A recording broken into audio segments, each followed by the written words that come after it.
involved in the project Edify Edu. I want to inform you that this session is recorded.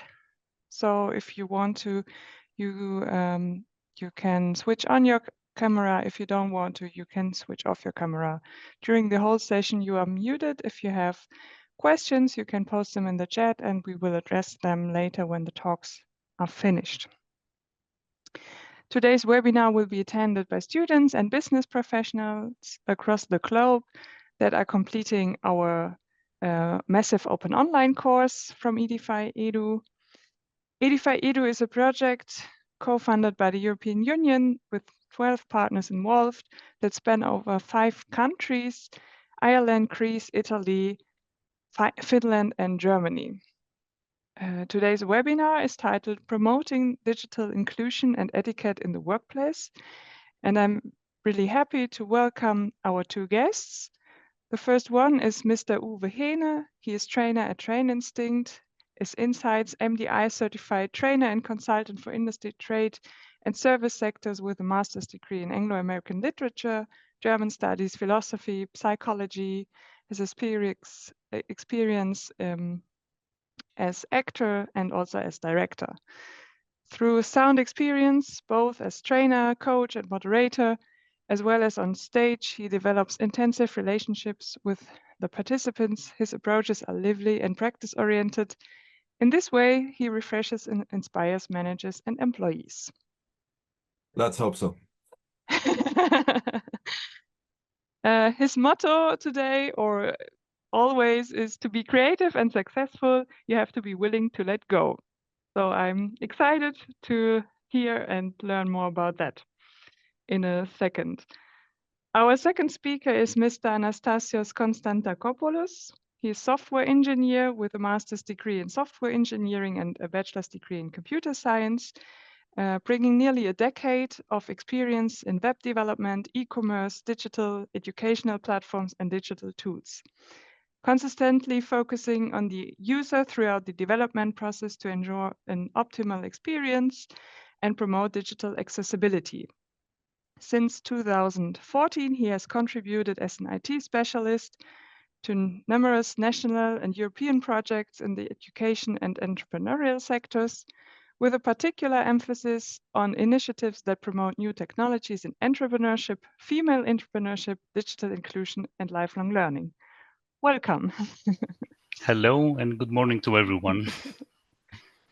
The webinar will be broken into 2 sections. So the first section will be Mr. Heene presenting the power of perception, around 20 to 30 minutes. And the second section is Mr. Konstantokopoulos presenting empowering connections, digital platforms, enhancing inclusivity. During the talks, your microphones will be switched off. As I already mentioned, when you are able or in the position to turn on your camera, then we would be happy that you do so. And after the 2 talks, there will be time for discussion and questions. During the talks, you can already put all kind of questions into the chat. So thanks for your attention, and I will directly hand over to Mr. Heene. Oh, thank you so much. Good morning and a very warm welcome from my side as well, which is given even more by the fact that it's very cold where I am right now. So if I'm shivering, it's because of the temperature. And if I look suffering on you, it's because I'm not 100% fit. So I'm sorry if anything of the sickness I'm enduring conveys towards your side. Nevertheless, I felt and feel still very honored to be here and be part of this morning. And given the background promoting digital inclusion and etiquette in the workplace, I really hardly asked myself what I could contribute. And I came up with a title that you already heard, and then I'll show you for at least a couple of seconds.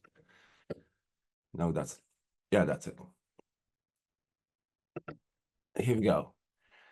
And I called it the power of perception, which I think, and that is the main point, is something that contradicts what you're trying to do when you start promoting new ideas, whatever they are, in the workplace. There has been a cruel history in humankind that every new idea has to fight for its right to be established towards a broader community. And equity, diversity, inclusion, I think, are important ideas that struggle with the same thing. If I say struggle, you got to understand where I'm coming from. My field is human interaction, and working as a trainer in the last, or I have been working as a trainer for the last 25 years. I have been trained as an actor before that and worked in the field of theater. So I'm looking down and back on, let's say, something around 40 years of watching people, how they interact, and what impact or what effect behavior has on other people. And that's exactly what I was thinking of when I got this contract to be with you this morning. Because guess what? No matter how good an idea is, no matter what you want to achieve with it, no matter what are the backgrounds of this new idea and the benefits, of course, there's always the complex human being. And as you know, this is the most used metaphor for this in the world. There's always the complexity, so to speak, of human beings that we have to deal with. And we are subdivided as beings in the conscious part or rational part, the main part of our personality, because that is what we constantly feel. And it relies on a much huger, a larger subconscious part that builds up our personality. And that's exactly, I think, why we have to keep in mind that every new idea has not only to be accepted by anyone through the rational way, but also has to be accepted on the emotional and personal level of a personality. Coming from there, as I said, the idea that you mentioned that you're working with, equity, diversity, and inclusion, they all are in juxtaposition to what our personality is actually made of. It's differentiation, it's standards that we live according to. And of course, it's self-efficiency. We want to provide for ourselves. So on the rational, conscious part, it might be possible for each and every one of us to get down to the point where we say, yeah, that's a good idea. I can accept that. But that doesn't mean that automatically our whole personality is following that new idea, because what's standing against it, the cultural bias or bigotry, so to speak, that is working against it, comes from a much more subconscious and irrational part that builds up our personality. And that's exactly, I think, what we have to deal with when we are trying to promote new ideas. I was thinking and searching for some kind of example that I could bring in today. And I found one, and I want to show it to you just for a couple of seconds, or at least it's only 3 minutes, I guess, so I think we can watch it. And it comes from the field of the Me Too debate. You probably heard about that. So equity, how we deal with each other concerning men and women, for example, it's a positive idea to tell people or say people that let's keep each other equal. So equality is the main point, but most of us are not at that point because there are biases. And to give you an impression, I think this is very nice and very good to have a first look on. I hope you can see that. And I hope you can hear it. Let me know if not. Be a lady, they said. Your skirt is too short. Your shirt is too low. Don't show so much skin. Cover up. Leave something to the imagination. Don't be a temptress. Men can't control themselves. Men have needs. Look sexy. Look hot. Don't be so provocative. You're asking for it. Wear black. Wear heels. You're too dressed up. You're too dressed down. You look like you've let yourself go. Be a lady, they said. Don't be too fat. Don't be too thin. Eat up. Slim down. Stop eating so much. Order a salad. Don't eat carbs. Skip dessert. Go on a diet. God, you look like a skeleton. Why don't you just eat? You look emaciated. You look sick. Men like women with some meat on their bones. Be a size 0. Be a double 0. Be nothing. Be less than nothing. Be a lady, they said. Remove your body hair. Bleach this, bleach that. Eradicate your scars. Cover your stretch marks. Plump your lips. Botox your wrinkles. Lift your face. Tuck your tummy. Perk up your boobs. Look natural. You're trying too hard. You look overdone. Men don't like girls who try too hard. Be a lady, they said. Wear makeup. Highlight your cheekbones. Line your lids. Fill in your brows. Lengthen your lashes. Color your lips. Powder, blush, bronze, highlight. Your hair is too short. Dye your hair, not blue. That looks unnatural. Look young. Old is ugly. Men don't like ugly. Be a lady, they said. Save yourself. Be pure. Don't be a whore. Don't sleep around. Men don't like sluts. Don't be a prude. Don't be so uptight. And smile more. Pleasure men. Be experienced. Be sexual. Be innocent. Be dirty. Be the cool girl. Don't be like the other girls. Be a lady, they said. Don't talk too loud. Don't talk too much. Don't be intimidating. Why are you so miserable? Don't be a bitch. Don't be so bossy. Don't be so emotional. Don't cry. Don't yell. Don't swear. Endure the pain. Don't complain. Fold his clothes. Cook his dinner. Keep him happy. That's a woman's job. You'll make a good wife someday. Take his last name.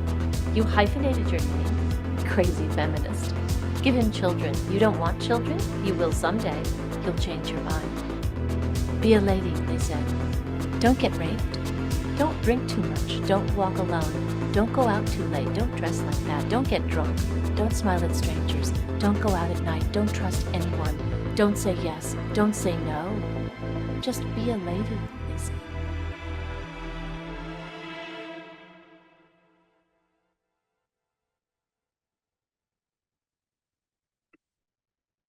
Yeah, it's probably worth letting this stand for a couple of seconds, but that's exactly what I'm trying to convey. There is always a bias, a cognitive bias we know about if we have no idea that is worth fighting for. And we have personalities that, by their values, by their standards, by their attitudes, have something to mention against it. And to work towards the good idea is really a process and a part of work. If we It's not where I wanted to go, sorry. I wanted to show you this again. Here we go. If we come from something like this, I think it's crucial to understand Be a lady, they said. I'm sorry, what the background for this is. And one of the backgrounds is that we live in a very exhausting world at the moment, called the VUCA world under most circumstances. Given an acronym for what is most pertinent today in the situation we live in. And there is an increased volatility, so we're going to extremes, concern the weather, for example. There's an increased amount of uncertainty, so we cannot rely on things. There's an increased amount of complexity, which is not very good for human beings because we're not made to deal with complex circumstances. And there's an increase in ambiguity in the world out there. So we cannot really go for what we did in the background because it's all ambiguous. We can't rely on anything. What people would need here is a clear vision and a true understanding of what's in the background, for example, a clarity of what we're trying to do, and an agility in moving forward so that even the errors or the tryouts that we need to get into any progress are worthful. Nevertheless, another background is that we're dealing with human beings, as I mentioned in the beginning, and the human being is much more complex as we usually think. What we know, in fact, so far is that below the surface, there are so many emotions, there are so many values, there's so much culture, experiences, expectations, self-image, etc., everything that builds up our personality. On the upper level, the rational level, the conscious level that we live on, there's the sensual things, the rational things, the measurable things, the visual behavior that we're confronted with. There's usually some kind of ratio between these two levels of a personality. But when we really look down into it, what we are aware of, if we try to compare that with what we know subconsciously or understand subconsciously, then we come to a comparison that goes down to 1.5 centimeters to 12 on the subconscious level. Now, if you would have to estimate, if this 1.5 centimeters would be your awareness, how much or how long would be the trail to compare with this. If we want to understand how huge, how big our subconscious part is, think about that for a couple of seconds. How much would you agree on? Is it 1 meter, 10 meters, 100 meters? Is it even more?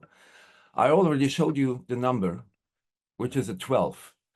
And we're coming from 1.5 centimeters of awareness compared to 12 kilometers of subconsciousness. So there's a lot going on underneath the surface. And much of this might contradict or go against, not rationally, not consciously, but subconsciously, against any good idea that we're trying to convey. What made me understand these even better is a picture. And one metaphor, one picture for this subconscious level of personality is the so-called intrinsical archive. So think of yourself as coming to Earth with 12 kilometers of space that you fill with your personal experience. So it's like a big shelf, what we're made of. And in this shelf, we store everything, memories, whatever matters that was minting or embossing us, that gave us the rules for the world, the language that we learned first, the values that we learned, all the rituals that we sucked in, how we deal with people, what's correct, what's not correct, what's the status of a person, what's the value of a person, etc. There are, of course, some religious aspects, there are judgments in the background, there are assumptions in the background. All of this has an impact, and so on this. So this shelf is rather huge.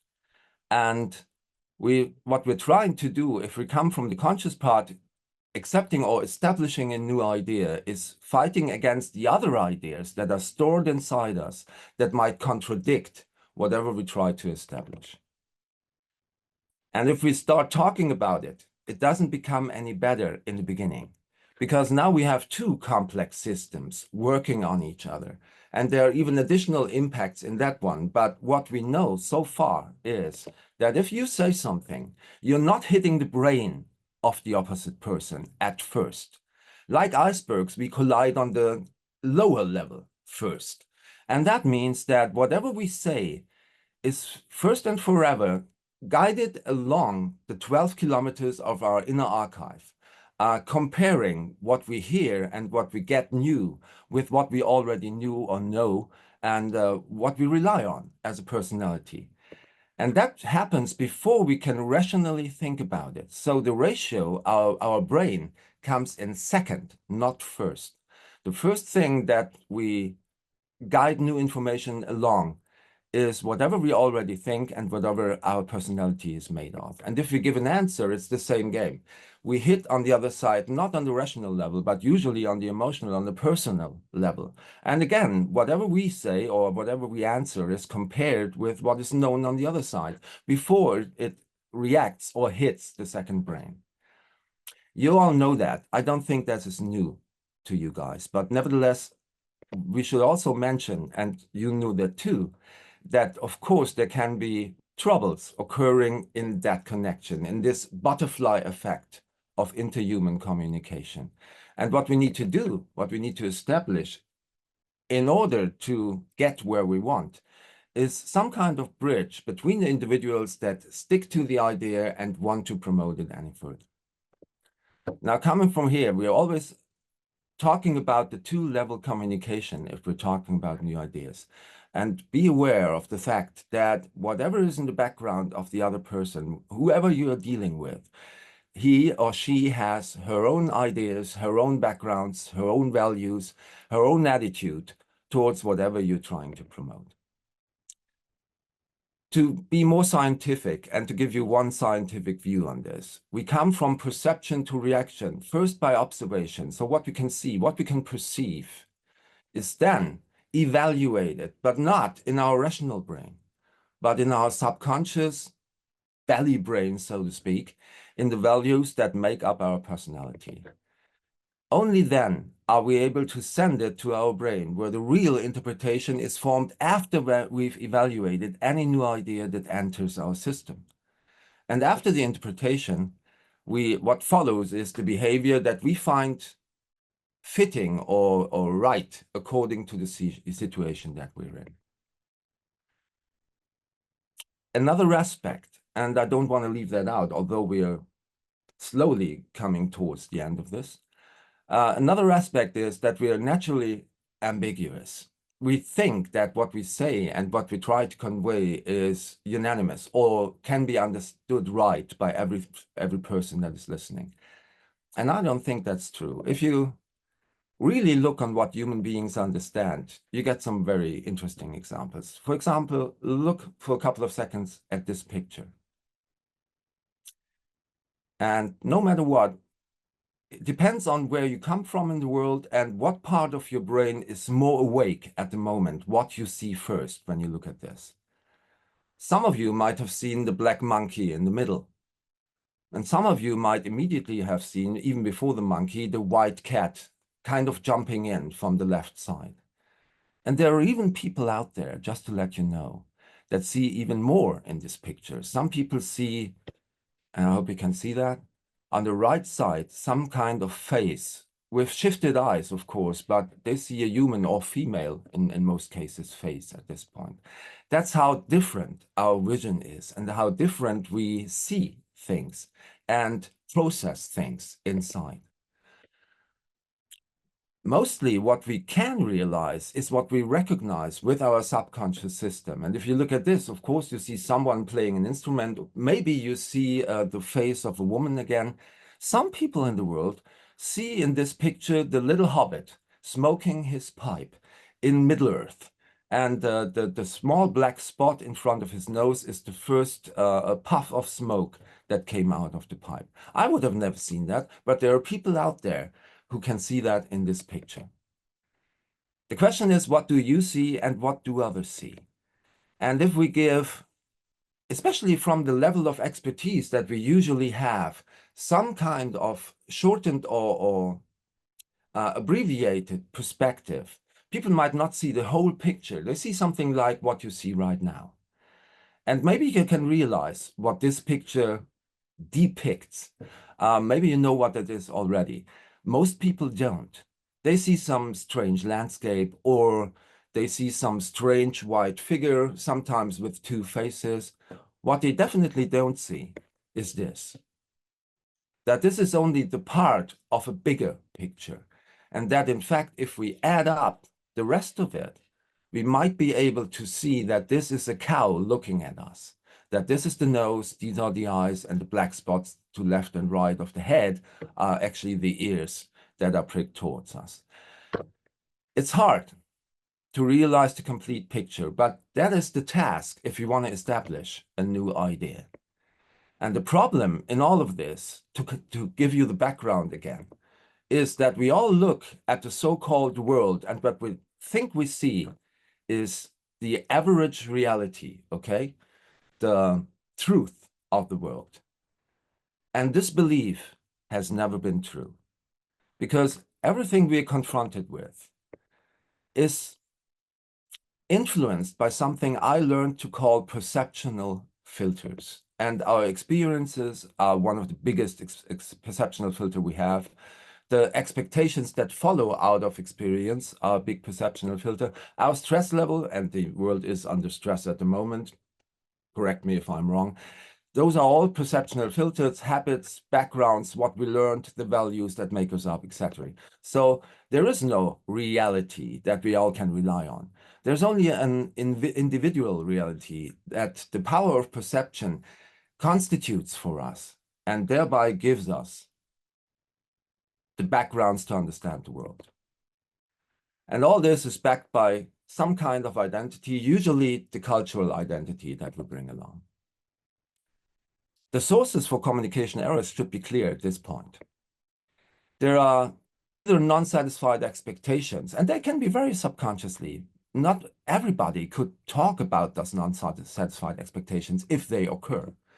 Or there might be some misunderstandings. That's rather a rational thing, so usually it's possible to talk about this. But nevertheless, the few people that might not correspond to your idea and that appear very difficult to establish something new are usually not really difficult. Most times we might realize if we go on a meta perspective, if we look from the upper side and not from the quarrel, that there is some trigger or some lack of intention in the behavior or something going wrong that switch the people that we're talking to into fight or flight mode. And so they get pressure from what we're trying to apply to them. And the usual reaction, the normal, the natural reaction on this is counter pressure. So people are acting out of their personality. Most part of the personality is subconscious.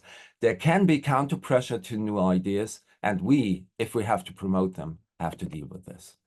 With the rational level, the data and facts that we bring along, but also with the emotional level, with the contradicting values, cultures, feelings, moods, attitudes in the background.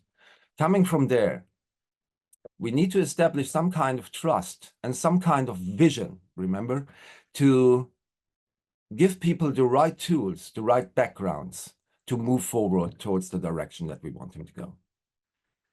To fight for this would be wrong because it creates what Václavic called psychological fog between the two heads that are trying to establish the same idea or same aspects of one idea. Now, if we act careless at this point, and if you understood what I tried to convey so far, it usually ends in some kind of blind perspective on the situation, one that leads people to a thinking that makes them rather think about how to impress in the situation, how to look good in the circumstances of any change, and how to avoid mistakes. This is what Carol S. Dweck, a famous scientist from America, once called the static mindset. And the static mindset, as the name says, is not really able to develop into a different direction. And we have to develop if we want to accept new aspects and new things, because it's a change that we go through from being content, that's the upper left part of this picture, from being satisfied with our backgrounds, from knowing what we know, to a denial if there's something new coming across, to confusion if we deal with this new thing and really want to establish it. And then finally, we can renew whatever we wanted to do different from the beginning. And then in the end, we land up again in some comfort zone. So we're in the contentment room again. But on the way, we can lose people who cannot stop denying. We might lose people who find the idea confusing and therefore take the wrong direction or fall into the paralysis pit. And only those who are really eager to establish the same idea that we bring along will follow us without any hesitation towards the new established ideas. So what we go for, and what I would highly recommend, is that you work for an alternative perspective on the whole situation. One that doesn't work with a static mindset, but one that does ask the right questions, like how can I repair? How do I deal with mistakes throughout the process? What goals can we agree on that must be reached? And what role do I and does everybody have in this process? This Carol S. Dweck once called a dynamic mindset. And it's not only the source, the primary background to establish new ideas, it's also a continuous work throughout the process of change. So what we need is to look at it, to check it, and to exercise whatever we want to establish in a new field. Looking at the time, I think the 20 minutes you finally got me are more or less over. So let me wrap this up. Coming from the human part of intercommunication and looking at this for a very long time, whatever new ideas we're trying to promote in the world will be contradicted by the values and the backgrounds that are subconscious in each and every woman, each and every person that we're trying to hit, trying to reach. If we care about that, we keep a dynamic mindset and we try to establish it throughout the people that we're working with. If we don't know about this, we will continuously fight for the new idea. And if things go wrong, we will lose the idea and will not be able to change into the correct direction. Thanks for your attention. Thank you for your valuable insights, also in human perception, human psychology. And I will directly hand over to Mr. Konstantakopoulos. And after this presentation, we will have time for questions and discussion. If you already have topics in mind or questions in mind, just want to remind you, you can write them in the chat. Thank you very much. I'd like to thank you also for the invitation for being a speaker also in this webinar. So I will begin with my presentation. It will be a short presentation followed up by showing some small examples. One moment.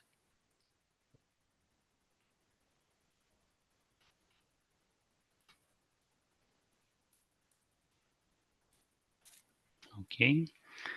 So the subject we will talk about together today is about empowering connections, digital platforms, enhancing inclusivity. As mentioned earlier, I'm Anastasios Konstantakopoulos, and I'm the director of the IT department at P Consulting. We are a consulting company based in Patras, in Greece. Apart from consulting services, we have an expertise in developing websites, e-learning platforms, community platforms, and generally digital tools. We participate in multiple European projects, mostly Erasmus+. So in almost each project, we have to develop things like that, like a website, a platform for learning, or other digital tools. So to begin, why digital inclusivity matters? Digital inclusivity provides equal access to online tools and learning resources for all individuals, regardless of their abilities, their backgrounds, or locations. Inclusive design widens the participation, allowing diverse voices and perspectives to contribute, learn, and succeed together. By removing barriers, we empower people from all walks of life to engage meaningfully in collaborative and educational environments. Inclusive digital spaces foster innovation, empathy, and stronger communities, bridging gaps and building lasting connections. Ultimately, digital inclusivity transforms online platforms into spaces where everyone can thrive and grow. A very important aspect is the web accessibility. This is basically comprised by two parts. The well-known web content accessibility guidelines, which is an international standard, and it can be measured and quantified by using specific tools that you can find freely online, like a checker or Wave or other similar tools. So it checks our platform as for the code part of the platform, but also for other important aspects like contrast or containing specific text for images and videos that can help users understand better certain aspects. And the other important part is giving to the user specific tools and features like screen reader compatibility, the ability to navigate through the keyboard, through the buttons and pages of the platform, the ability to contain alternative text for images so that you can explain better what is depicted in an image. Providing closed captioning and transcripts if you have videos in your platform, and also to provide options for adjustable contrast and font sizes. so that people with problems with vision can be helped to access the content of the platform. Then we have the open source and free tools used for inclusivity purposes. So why open source and free tools matter? Because they help a lot by being affordable, pretty much very customizable, and also they provide community-driven innovation, because tools that are used by large communities are very helpful from a lot of aspects. Now, combining tools for enhanced collaboration. Combining tools within e-learning platforms, for example, enhances inclusivity and user engagement. For example, if we combine a learning management system with a community platform for gaining feedback and the engagement of the users, and if we integrate together the option to have Zoom sessions online by an organizer, it would be optimal. Also, we could include tools that facilitate the implementation of Netiquette.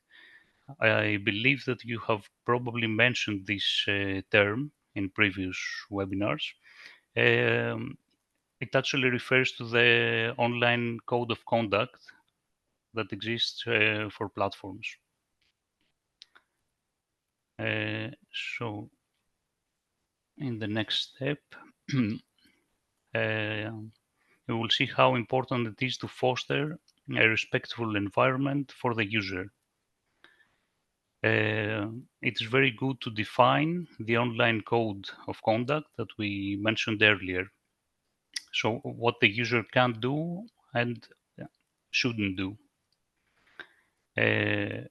So it should be very specific and described inside the terms and conditions of the platform, which the users will agree during the sign-up process. Then it's very useful, of course, to assign administrators that will do the monitoring of the platform and ensure that everything works as it should, and that the users interact with each other in a proper way. But of course, it's not always possible to have someone online to do that 24 hours a day. So it's also useful to use tools to assist in this process. Like, let's say, a profanity filter to avoid use of bad language. Or to include a spam filter to avoid spam from users or bots that automatically try to do things like that.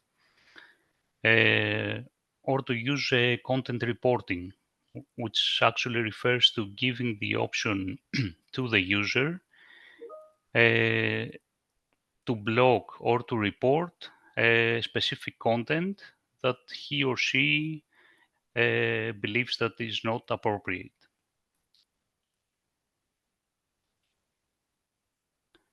Next here, we see the data privacy and security as inclusivity factors. Again, respecting user data and ensuring privacy is a foundational aspect of inclusivity. The user must feel comfortable and well informed about how his or her data are used and shared. Because when users feel secure, they are more willing to engage and collaborate openly. Generally, platforms that comply with GDPR or offer privacy controls, such as consent for data sharing, provide a safe space for users, contributing to a trustworthy learning environment.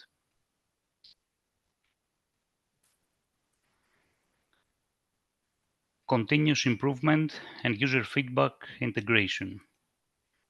As we said earlier, it's useful to to include a community or questionnaires or things like that in order to collect and act on user feedback. So by integrating these tools together with the learning systems, in this way, organizations can keep improving their inclusivity features and make adjustments based on real user needs. So it's very important to listen to the user and make adjustments.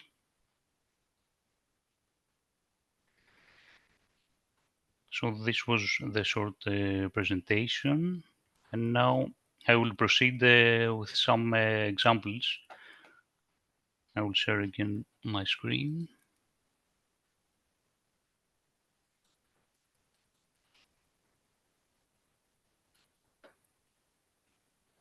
So here's an example of a website and platform.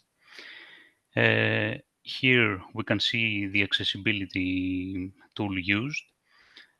From here, the users can change the contrast of the page in different ways.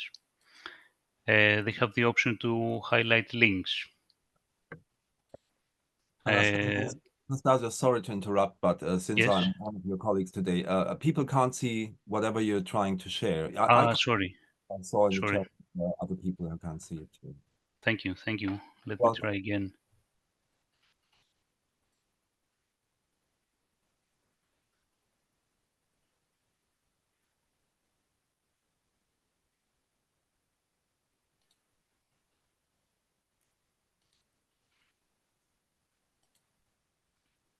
Can it be seen now or still not?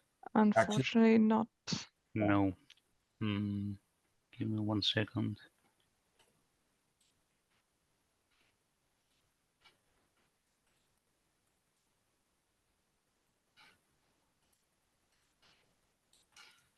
We should all cheer for Anastasia. This is the worst thing that can happen online.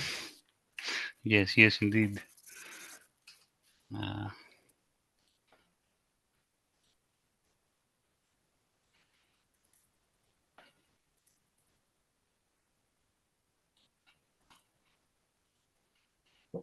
Maybe now?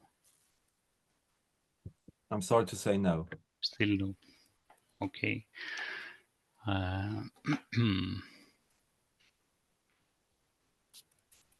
Is it something freely accessible? Now we can see it. You can see it now? Yeah. Perfect. Perfect. So here we have the accessibility tool in this certain website and platform. And as I said earlier, the user can change several things, like the contrast of the web page, to highlight links, to change the font size, make them bigger, more readable, to increase the text spacing, to pause animations if they don't want to see such animations and they confuse them. They can choose to hide the images and keep just text. Change the font to something more visible. And have several more options. Then to go to the sign-up process, here we can see all the fields that each user must complete during registration. And here we can see the important part I mentioned earlier, to have very concise terms of service for the platform, so that the user knows everything about it. And also very concise privacy policy with details about how the user's data are used by the platform, the organization, how they are shared, if they are shared with any third party members. So to move on to the signing process.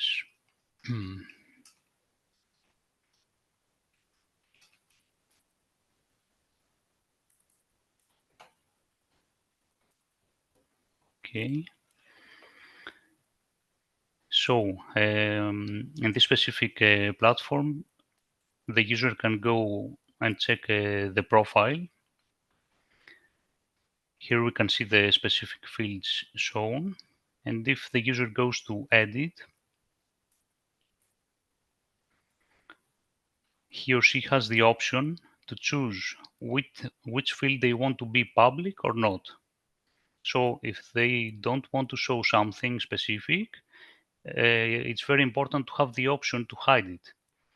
So if they click to change for each specific field, they can choose public, only available for members, only available for their connections, or to keep it only for themselves, which is a very important feature, I think. Another thing that I mentioned earlier, I will move to the community part.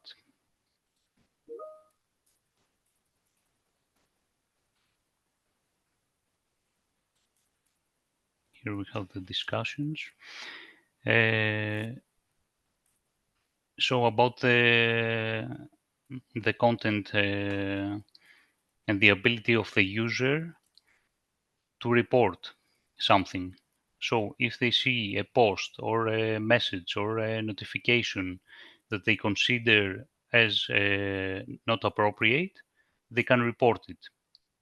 And after that, it depends on the settings set by the administrator. For example, if it is set after two people report a specific content, it is automatically hidden until it is later reviewed by the administrator to ensure that it was inappropriate and ban it, let's say. It also contains a tool that we mentioned earlier to avoid the use of bad words. So that was all from here. Let me show you one last thing.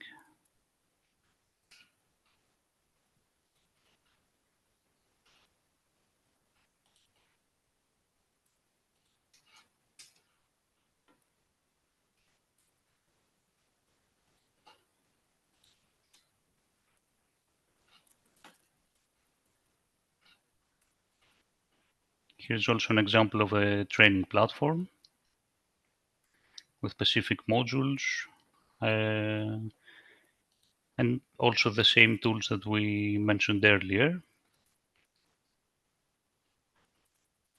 Also accessibility is applied here. And we can see the modules, topics, quizzes, and everything like that. Also here in the community part, we have the option that I mentioned earlier, where the organizer can can create a Zoom session to participate with students, which is also very useful.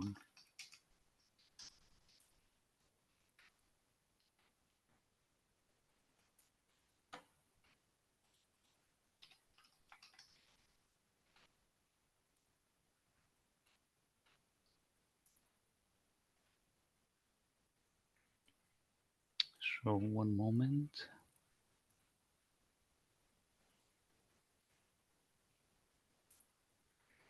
So from each group, each organizer that is, let's say, something like an administrator for this group, can go to the to the Zoom tab, create his own meeting, and join there with the students.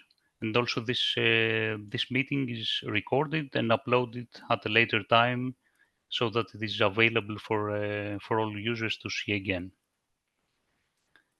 And that was about it. I hope it was useful for everyone. And thank you very much again for your attention. Thank you for these beautiful insights, and I think the two talks are really good combining each other, because on the one hand you have the tools you can use and which are already existing to make learning platforms, websites more accessible to everyone, and on the other hand you have the mindset you need to change to implement these kind of tools. I find it really, really interesting. So thank you for your inputs. And now time is nearly up, but I want to give the audience the opportunity to, ask questions if there are any, or comment, give ideas.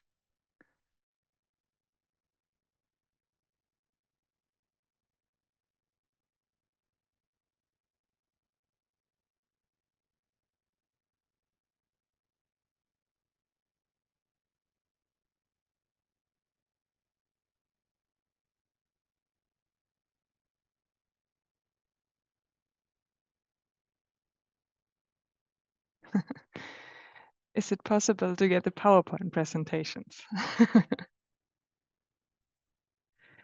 As this webinar is also recorded, it will be uploaded, but I think it's also possible somehow to get the PowerPoint presentations. Yes, of course.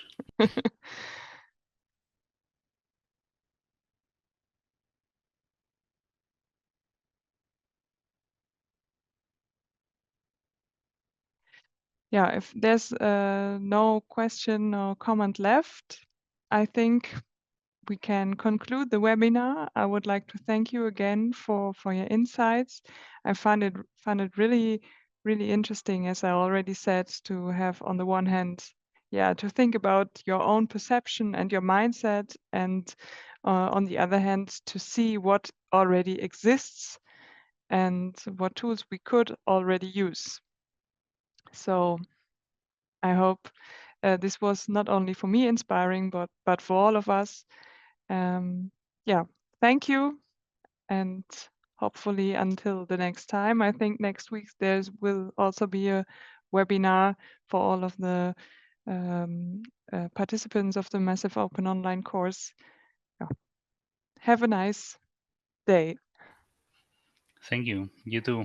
Bye. Thanks. Bye-bye.